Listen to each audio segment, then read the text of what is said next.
जन्म अक्षर से, जैसे जो ये जन्म पत्री होती है, जन्माक्षर बोल दो, जन्म पत्री बोल दो, इससे व्यक्ति का व्यक्तित्व पता लगता है। आप किसी व्यक्ति के पास किसी की जन्म पत्री लेकर जाओ, उसे सब कुछ बताया जा सकता है।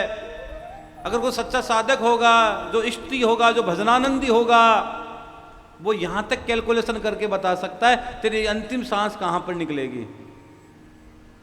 यहां तक कैलकुलेशन होता है।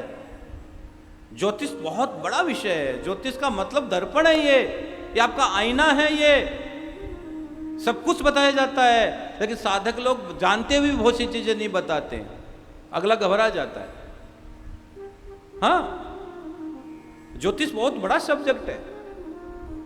तो श्याम बहादुर जी का जन्म विक्रम संवत 1933 में भाद्रपद शुक्ल नवमी के दिन हुआ। और श्याम बहादुर जी बचपन से ही बाबा के परम प्रेमी थे। अब कई कई लोगों के पूर्व जन्म की साधना होती है ना भैया, वो फिर वही साधना आगे बढ़ती है। कई लोग कहते हैं महाराज जी यार इस आदमी ने तो कुछ किया ही नहीं, इसके वो इतनी प्रसिद्धि कैसे मिल गई, इस आदमी ने तो कभी कुछ किया ही नहीं, फिर भी इतने छोटे छोटे बच्चे आजकल न जाने। तो ये पूर्व जन्म की साधना है, इस जन्म की साधना नहीं उसकी।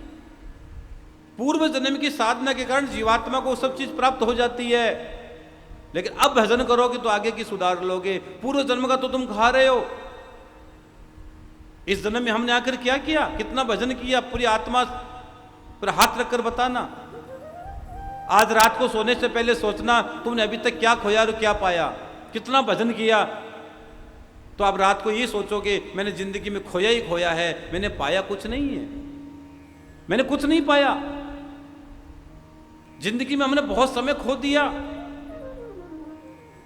महाराज जी आत्मा पर हाथ तो जाता ही नहीं है। अगर आत्मा पर हाथ चला जाता तो शायद आज हमारी जिंदगी थोड़ी होती। कई लोग तो ऐसी जिंदगी जी रहे हैं आप कल्पना ही नहीं कर सकते हो। आत्मा पर हाथ रखकर बताओ सच क्या है। रात को सोने से पहले कहना कि मैंने क्या खोया और क्या पाया। आपका जमीर जाग जाएगा, आप कहोगे कि मैंने जीवन में खोया ही खोया है, पाया कुछ नहीं है। अगर पाना चाहते हो तो आज ही अपने दुर्गुणों को भगवान के शरण में सौंपकर भजन की प्राप्ति में लग जाओ, उस गोविंद की याद में लग जाओ। भागवत में पूछा सुखदेव जी ने परीक्षित से, परीक्षित बोलो क्या चाहते हो, तेरे पास 7 दिन है, बोलो क्या चाहते हो। दो चाहे मिल जाएगा तेरे को, जो चाहता वो तुझे मिल जाएगा। तो पता है परीक्षित ने क्या कहा, परीक्षित ने कहा गुरुदेव कृष्ण दर्शन लालसा, एक इच्छा है मेरी, कृष्ण दर्शन लालसा, मुझे उस हरि का दर्शन हो जाए, बस भगवान नारायण का दर्शन हो जाए, ये मेरे जीवन का असली आनंद हो जाएगा। कृष्ण दर्शन लालसा। और हम भी आपसे कहते हैं भैया जीते जी भगवान का दर्शन कर लेना। हाँ, जीते जी जो करना है जीते जी कर लेना। मरने के बाद कुछ नहीं होना है। बेटे श्राद्ध करेंगे नहीं करेंगे कोई गारंटी नहीं है। तुम लोग कैसा श्राद्ध कर रहे हो जानते हो ना।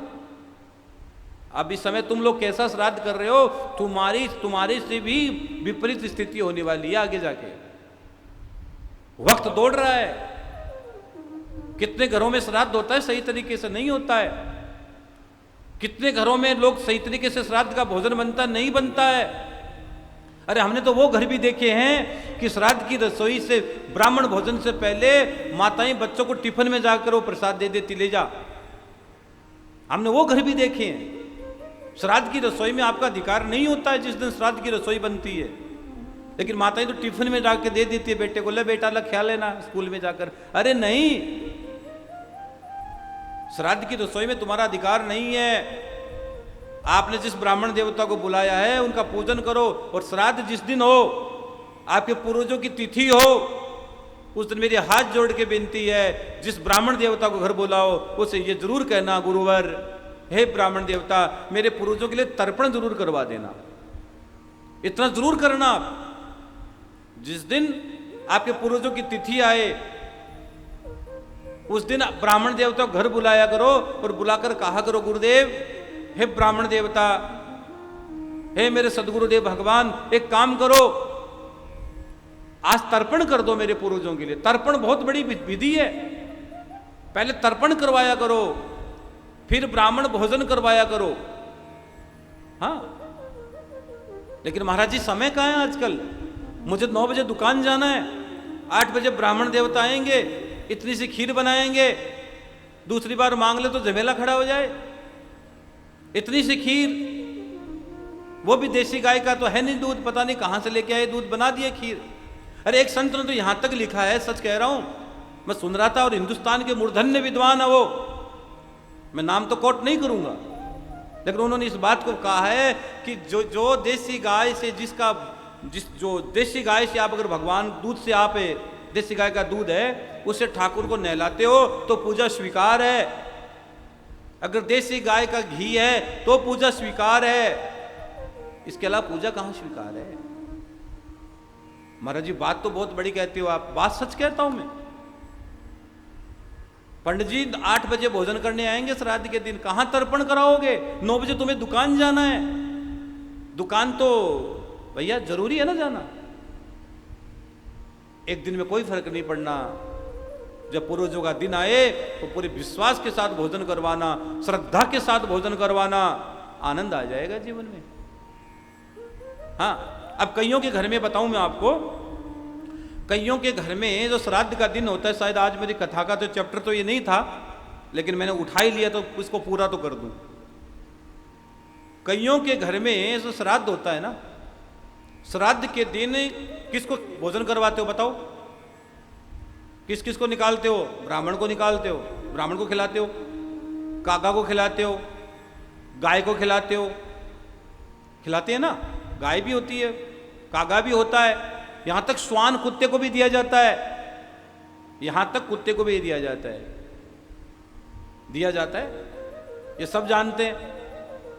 लेकिन बहुत से घरों में श्राद्ध के दिन जो आप जो भोजन रसोई बनाते हो, भोग बनाते हो, हलवा बनाया होगा, लड्डू बनाए होंगे, तोरी की सब्जी बनाई होगी, पूरी बनाई होगी, जो भी बनाई होगी, एक पानी का गिलास आदमी लेकर कहाँ जाता है पता है? उस दिन छत पर जाता है, और छत पर जाकर बोलता है, हे कौवे, हे कागा, हे मेरे पूर्वजों आ जाओ, भोजन कर लो।